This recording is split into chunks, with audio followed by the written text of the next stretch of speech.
Alright, so welcome back to the channel. We're gonna hit y'all today with a how-to. Dave is gonna give you a how-to on the... Dave, run them in. Alright, we're doing the Holley Terminator X install.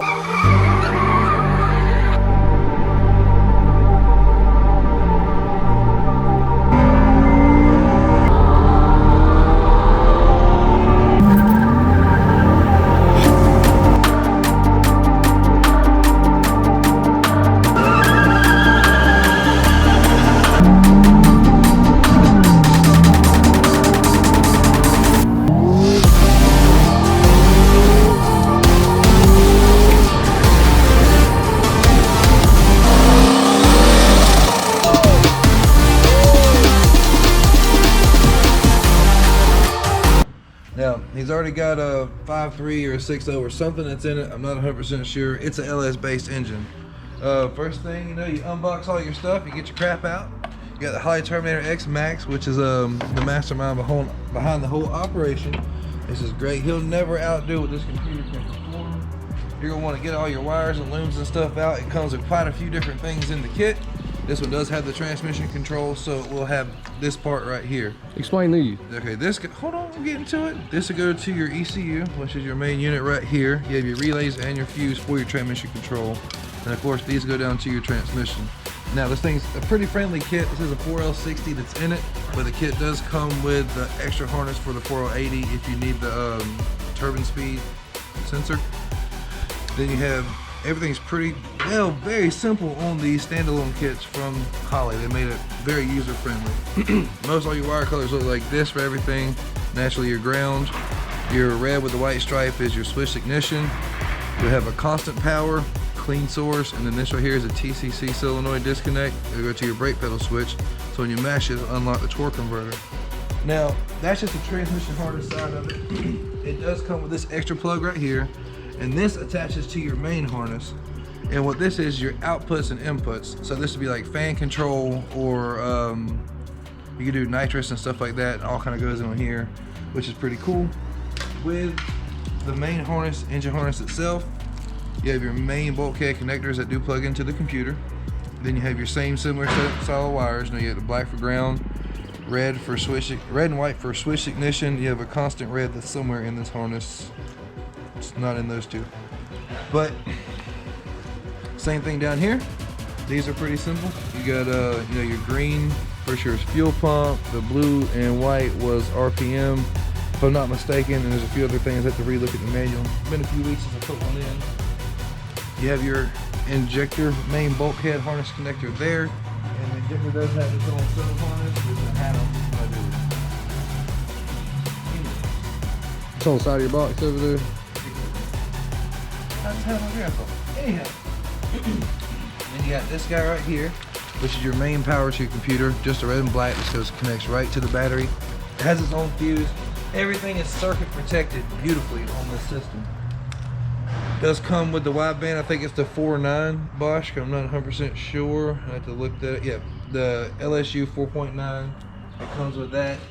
And you have the thing that hook it to the harness itself, because you need this little guy.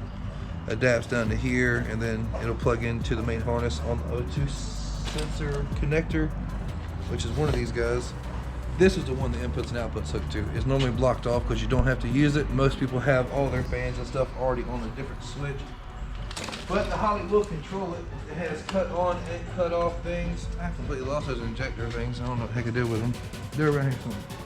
But because the injectors have its own sub harness as well, it goes up here. Look right. So you know, and they used to come a little white tape on them. They got a little more fancy with it. You know, you'll see, you know, cylinder 7, cylinder 5, you know, 6, 8, etc. You know, so it's usually left and right oriented. They do sell these for Ford and Chevy because the fire noise is a little different. They're pinned right, hooks right to the main harness, and it goes through it. So you're gonna want to lay it on your engine the best you can and route it how you want to, make it look really, really nice. And then start running your wires, finding your powers and grounds and stuff. Now this car did previously have a Holley Sniper on it. It was like a carbureted setup with an old school 350 or something, and we're gonna rip all that crap off and get this guy to rumbling here before too long. So stay tuned, and I'll bring you along and I'll show you how to do this the best I can, because it's user friendly. not the most brilliant guy. If I can make this work, anyone can make it work. Stay tuned. You guys, I'm having a hell of a time. So I'm trying to remove what was the sniper system off of this car, and I have dealt with this. The wires are changing color every 6 inches. They had them all loomed together and taped, not electrical tape, thank goodness, but with painter's tape. For the most part, I got most of the crap out. I'm still finding things like this. Who the hell knows? I'm pretty sure this goes to a digital cluster, which looks like an oil pressure gauge. You got some oil in it. So we'll sort it out. All I want to do is cut everything out of this car and just start over fresh. But I ain't trying to make its headlight harness and all that crap. This is just be careful who you have work on your car, and don't wait until it's so far gone to take it to a reputable mechanic just to be like, get it running for me. I don't know, because this is the exact situation that I'm in. There's a lot of boogered up stuff on this thing, and nothing that got to fix it. Should be a one-day ordeal. Super simple. Throw it on there, wire it in, find you an access hole, great. Not on this guy, so we're gonna keep plugging away. This is more of a how-to. I just kind of wanted to piss him on a little bit about letting the guy from down the road wire in your 350. He said, yeah, I got some wire from out back in that trailer back there. You gonna wire it up. That's about it. Alright, let's get the rest of this crap off. Alright, so I got the majority of the crappy old harness off. It's laying in various places around the car. And we're starting to lay the Holley harness on, and it's pretty self-explanatory. I mean, it all looks like the original stuff. And most of this crap's labeled, which I have seen. It says fuel, you know, you got air control. I have noticed, just being online, I've never witnessed it in person, but some of those things being mislabeled, as long as you know where it's supposed to be. Because it'd be like a regular vehicle. I mean, the regular engine harness. We have coolant temp sensor, of course, it's on the driver's side head, which we're missing it, or they got the wrong head on that one. All right, back with a fresh battery, cut off mid-sentence, even though it says 30%. You know, just again, like a factory harness, you have all your connectors, and if you've done any GM work or anything like that, you know what's what, and they label them, you know, ignition even, ignition odd, you get cam sensor. Of course, your crank sensor is wrapped in the heat sensitive or the heat resistant foil, which is nice. I made a nice cut here in this firewall block off, you know, and I laid a piece of rubber around it so it wouldn't be so sharp. Everything's laid into the floor. We're gonna get laying the harness on, and then we'll get our accessory wires run, which I think these all stay out here, but I'm gonna loom them, make it look really nice and as professional as possible for just some dude from the internet. We're gonna make this what is it, Impala? 68 Impala. We're gonna make it as good as it's ever been. And it's gonna be even better than that because I touched it. Frank's leaning on it, so it's gonna be okay. I mean, this was a pretty ideal situation. We have all the triggers and stuff like that in here, which I can run how it needs to be, but everything come through, I can tuck it really nice, and it can all be kind of in here when I get done. And this one doesn't have the screen, so I'll be laptop tuning it, and then he can get a screen later on to replace that digital cluster that's in it. This thing's gonna be awesome. It's gonna be great. I just want to kind of give this is how it looks now, and pretty easy. Once I start hooking up other stuff, I'll show you guys more. So we got everything wired up. I'll show you on the harnesses. I'm using my headlight.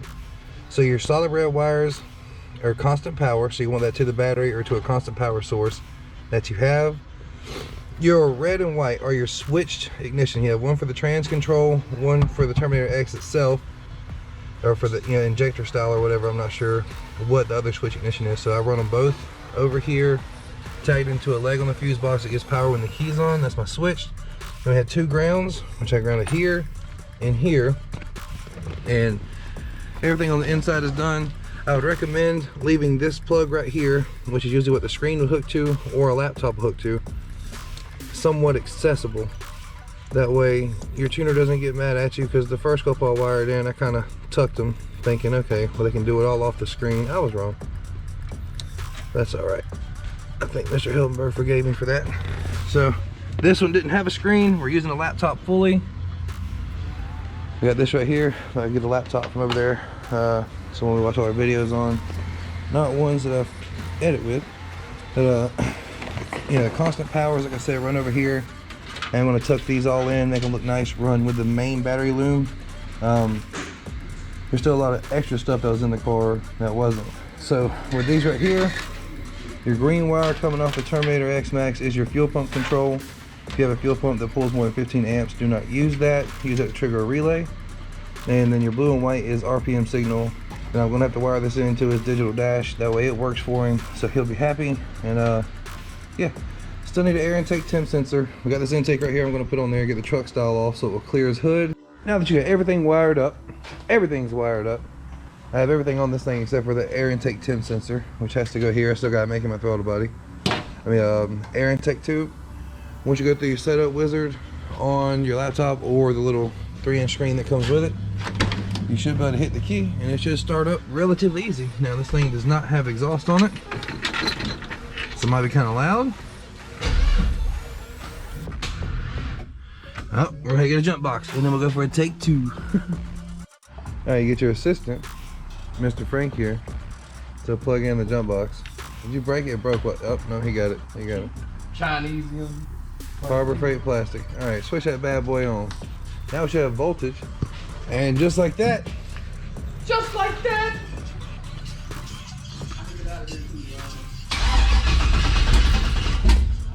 Oh.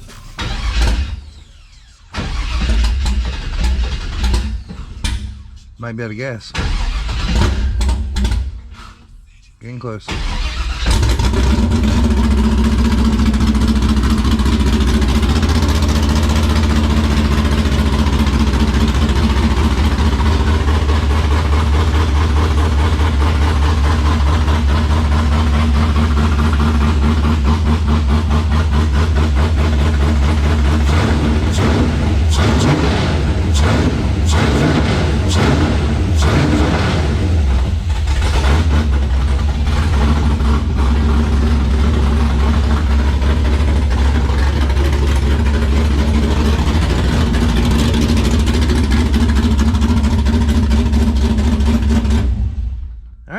It's that simple.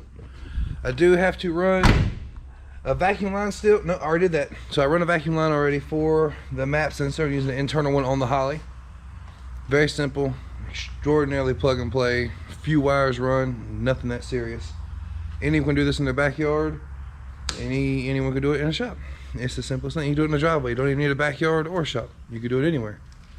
But first, there's some how-to videos on some of the crap that we do on the channel. Getting a drive shaft fitted for it now, because the one he had in there was about 3 inches too short. And then this thing, I'll hook up the exhaust.